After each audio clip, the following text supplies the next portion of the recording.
बेटी से रिश्ता। कहानी मयंक और विभा की है।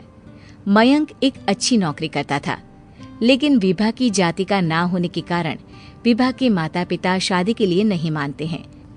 पर जब दोनों अपनी मर्जी से शादी कर लेते हैं तो क्या है विभा, 6 साल हो गया है शादी को, लेकिन एक दिन नहीं गया कि तुम माँ पापा को याद कर परेशान नहीं होती।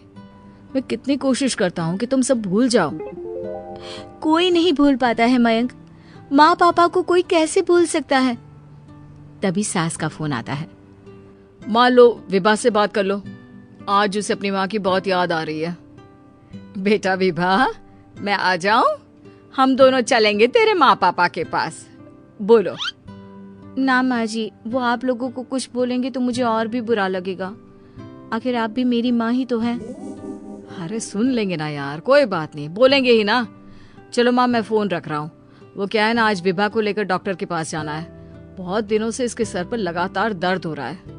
अरे हाँ, ले जा बेटा, सर दर्द को हल्के में नहीं लेना चाहिए। वैसे भी ना बहू सोचती बहुत है। मयंक माँ का फोन रख देता है और दोनों कार से अस्पताल जाते हैं। लेकिन जैसे ही वो लोग अस्पताल जाते हैं, विभा को स्ट्रेचर में नर्स उसकी माँ को लेकर जा रही दिखती है।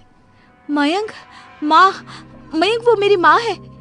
इतने सालों बाद देखी भी तो इस हाल में मैं उनके पास जा रही हूँ। अरे रुको, कहीं वो लोग तुम्हें देखकर और परेशान ना हो जाए, या फिर तुम्हें कुछ बोल ना दे विभा, तुम फिर परेशान हो जाओगी। मयंक, कैसी बात कर रहे हो? वो माँ है मेरी। विभा पास खड़े अपने चाचा चाची से बात करने की कोशिश करती है, लेकिन वाह, तेरे जैसी बेटी जिसकी हो वो तो मर ही जाए तो अच्छा है। वैसे पार्क में पैर फिसला है तेरी माँ का, रीढ़ की हड्डी टूटी है। रिद्धि को चाची की बात का बिल्कुल बुरा नहीं लगता। शायद वो सुन ही नहीं रही थी कि चाची क्या कह रही थी।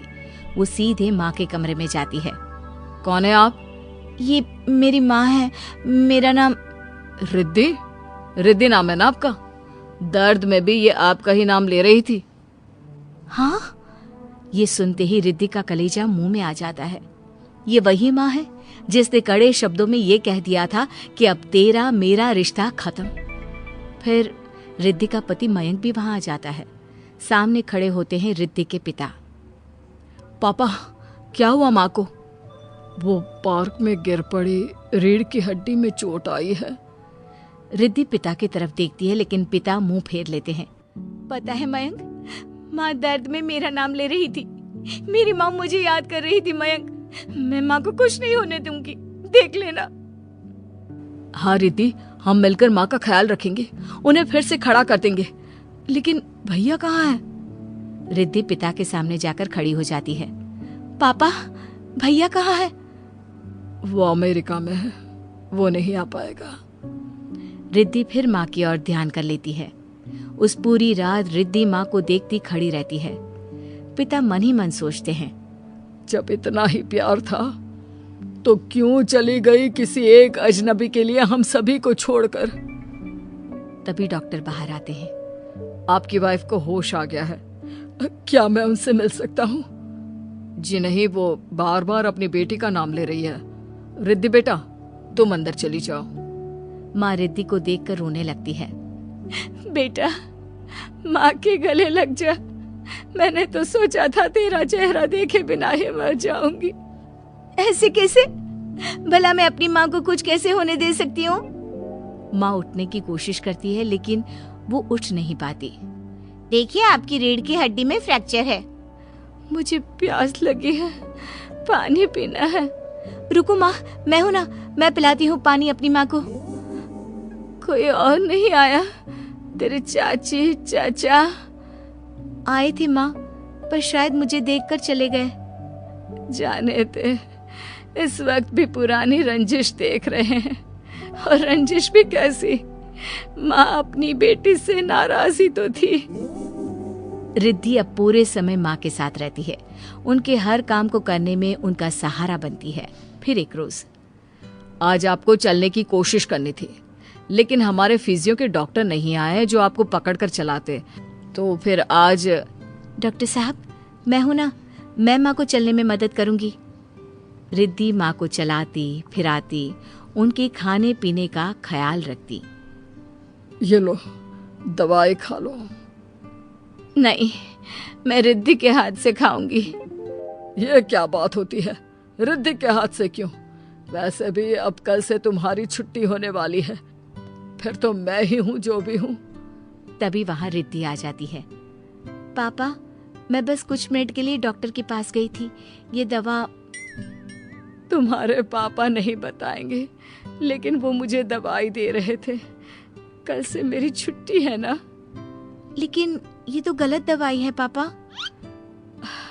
इतनी ढेर सारी दवाई है ना, इसलिए भूल हो गई होगी। नहीं नहीं माँ, सिंपल तो है। मैं बाहर जा रहा हूँ, कल आ जाऊंगा छुट्टी कराने।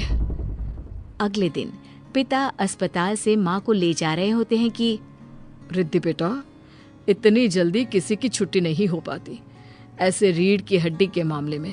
लेकिन तुम्हारी दिन रात की मेहनत ने तुम्हारी माँ को व्हीलचेयर में बैठने लायक बना दिया। बस इसी तरह 1 महीने और सेवा हो जाए तो क्या ये फिर से दोबारा पहले जैसे चलने लगेगी? हाँ, चलने क्या, दौड़ने लगेगी। अब क्या था, पिता कुछ सोच में पड़ जाते हैं कि रिद्धि कहती है, माँ मेरे साथ मेरे घर चलो, 1 महीने मैं तुम्हारी सेवा करना चाहती हूँ। नहीं, चलना है तो तुम चलो अकेली। उस लड़के के लिए ना हमारे दिल में जगह है ना घर में। पैसे वाला होगा तो अपने घर का। पास खड़ा मयंक रिद्धि को इशारा करता है। तुम जाओ रिद्धि, तुम्हारी माँ को तुम्हारी जरूरत ज्यादा है, मैं समझ सकता हूँ। रिद्धि भी माता पिता के साथ मायके चली जाती है। वो माँ की सेवा दिल लगाकर करती है। पिता भी रिद्धि को माफ कर देते हैं और फिर 1 महीने बाद, देख रिद्धि, मैं बिल्कुल ठीक हो गई। सच कह रहे थे डॉक्टर कि मैं तो दौड़ भी सकती हूँ। बस माँ, तो अब मैं चलती हूँ। मयंक और मुन्ना मेरे बिना न जाने कैसे होंगे। अरे क्या जरूरत है जाने की, यहीं रुक जा। या फिर नहीं पापा, उस दिन आपकी शर्त मैंने सिर्फ माँ की हालत देखकर मानी थी, लेकिन अब नहीं। अब मैं इस घर में तभी कदम रखूंगी जब मेरे पति को भी इज्जत से बुलाया जाएगा। पिता समझ जाते हैं कि बेटी क्या चाहती है। फिर एक रोज, अरे रिद्धि देखो तो दरवाजे में कौन है? रिद्धि दरवाजा खोलती है तो सामने माँ पिता खड़े होते हैं। हाथ में होता है ढेर सारा गिफ्ट।